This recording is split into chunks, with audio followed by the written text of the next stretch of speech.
On paper, the Anycubic Photon P1 Max looks like the perfect 3D printer.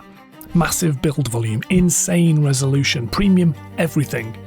But after actually using it, I think this is going to be a nightmare for most people. On paper, yeah, this is the perfect resin printer. A 14K screen, an 18-litre build volume, and a UI so clean it makes other printers look like 90s VCRs. But specs don't tell you what it's actually like to live with something like this. So in this video I'm putting the P1 Max through a real world test, not benchmarks but day-to-day reality, and by the end you'll know if this is the ultimate upgrade or just something you're going to regret buying. Let's start with why this thing is getting so much attention. Firstly, the design.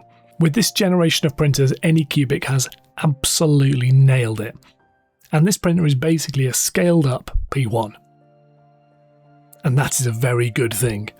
Clean lines, neutral colours. Honestly, if this wasn't a resin printer, I'd have it sitting in my house. Ergonomics wise, there are some genuinely smart choices here too. The up and over lid is a game changer if you're working in a tight space, and this one barely sticks out the back. Genuinely one of the best I've ever used, so it actually works in real setups. And the power button, not just slapped awkwardly on the front or on the back or some other random place, but still easy to reach. It's a small thing, but if you've used resin printers before, you'll appreciate it. Inside, this thing is an absolute monster.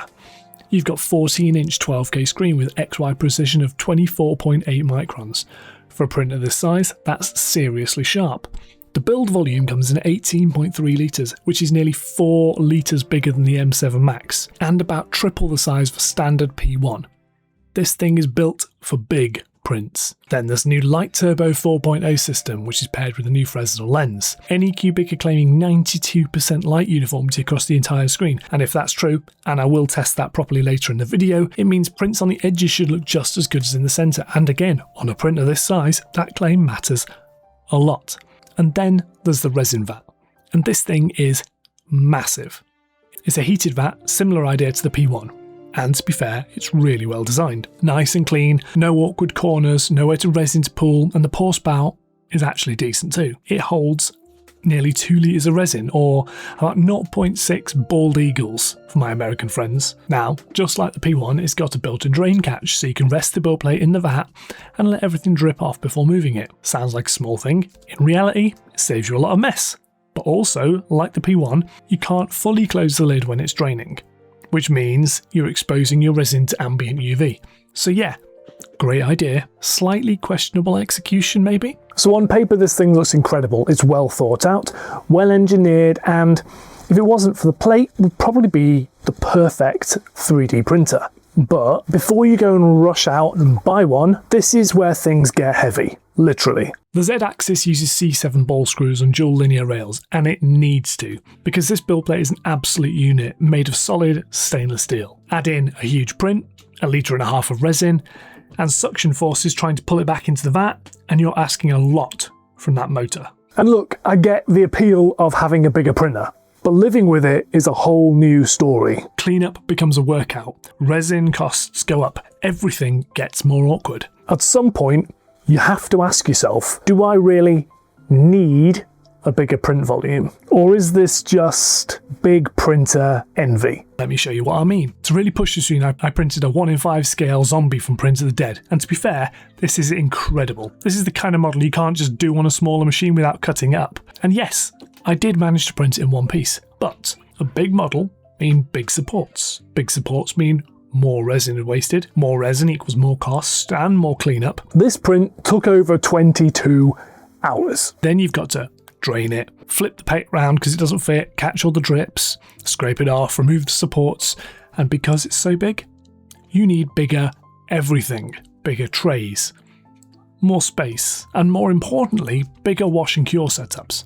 In fact, this model was so large, I couldn't even wash it properly in one go. And the cleanup I did get just wasn't as effective as the washing I normally get on prints. Top and bottom only, and then everything else had to be done manually, which means more IPA exposure, more mess, more effort, and honestly, I'm just not a fan of the workflow. Now, to be fair, the model itself turned out great. There are a few issues, which we'll get into later, but overall, it looks fantastic. In the next portion of the video, I'm going to be doing some more hardcore testing. But if you fancy printing yourself a zombie like this, the amazing folks over at Print of the Dead have made this file available to my patrons. I'll be running a painting competition alongside them very shortly on my Discord, so if painting's your jam, head over there and sign up. And if you're not signed up to my Patreon, why not? But you can also get a free, smaller version of the model via my newsletter. And of course, if you've decided you do need this much build volume, the links to the printer itself are also down in the description below. But before you make that decision, we've got a bit more testing to do. Because this isn't just a beauty review. We're testing light uniformity. Is that 92% claim actually real? Thermal control. This is a big vat with a big heater, and the heater is just around the edge, so how uniform is the heating going to be? And of course repairability, because that 14-inch screen is not going to last forever. So let's get some more resin in the tank and find out if the P1 Max is a titan or a tragedy. Now on paper, this machine is probably the best resin printer available right now, but in reality there was one thing I noticed early on that didn't quite line up.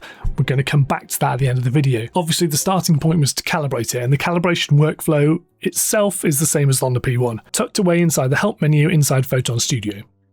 It's still a piece of software I like, slightly janky in places but functionally really solid. For this round of testing I'm actually using Haygear's Part 10 orange resin because, well, I really like it. Because I end up needing a 5-second exposure time to get reliable adhesion, which is exactly what I saw on the P1. Now that's really high, so I ran a calibration sweep starting at 1.5 seconds, and nothing properly stuck into the plate in about 3 seconds. So at this point there's clearly a pattern forming. Hold that thought. Once the resin was dialed in, I moved on to a broader set of calibration prints. Surface quality, vertical consistency, Z-axis stability, just to get a full picture on how the machine behaves under normal conditions. And at the same time, I was also evaluating the heater. Now, the way this works is quite clever. The printer uses a mixing mode, similar to the Haygear's RS, where the build plate moves through the resin during the heating cycle. In theory, this helps to distribute the temperature evenly through the vat. And to be fair, by the end of the cycle, it looks reasonably uniform. But again, this ties back to that earlier question, because temperature consistency should directly influence exposure behaviour. So the fact we're seeing these higher exposure times is worth keeping in mind, but probably not to do with the heater. In terms of print quality, the results are really strong. Surface finish is good, detail holds up well, but on the larger zombie print I did note some layer shifting. Nothing catastrophic, and certainly nothing I can't get rid of with a sander, but possibly related to vibration under load rather than the core limitation of the system. But it's there, and it becomes more relevant when you consider the scale this machine is designed to operate at, which we'll get to in a moment. Before that though, I wanted to look at something much more practical. Cleanup. So I ran a full clean down test. I started with a vat exposure clean, and because the resin vat is so big, look at the size of the resin sheet. There's no way to avoid this, but it's just a lot of resin wasted, and it's a messier business than I'm used to dealing with. Then I drained the vat, wiped everything down, cleaned the build plate, the whole process. And this is where the experience started to diverge slightly. The vat, really well designed. Simple geometry, good pour spout, no obvious resin traps, it behaves exactly how you'd want it to. The build plate, however, is a different story. The large flat surface holds onto resin and needs draining, and on failed prints it drips a lot. The central section is worse. It's difficult to access, tends to retain resin, and makes cleaning noticeably more involved. Now on a smaller printer, that's a minor inconvenience. At this scale, it just becomes something you have to deal with every time you use the printer. And that's important because it feeds into a bigger point about the whole printer, and I am getting there, I promise. With everything cleaned down, I moved on to testing light uniformity. Using my Chitubox light meter, I measured the output across the screen against the claimed 92%. Now that number on its own doesn't tell the full story, but when you combine it with what we saw earlier on exposure times, it starts to paint a more complete picture of how the light engine is actually behaving in practice. Anycubic are doing a seriously good job at the moment with repairability. Obviously there's a few more screws because it's a larger screen, but a couple of things caught me by surprise. One is how thick that glass is underneath the screen. Wow, it's an absolute chunk. There's ribbled cables connecting that screen, but here's another thing that caught my eye. There's another sort of like translucent bit in the middle of the screen. Don't think I've ever seen that before. Weird. Fresnel lens, and then you're into the mirror, and then the COB light source. All in all, it's a really well put together machine, and, well, we'll just have to see how serviceable it is in the long term. But again, this raises a longer term question, or at least for me, because we've seen with previous models of printers that the screen generations have a limited life cycle, typically looking at around 2 years before availability of the screens becomes an issue.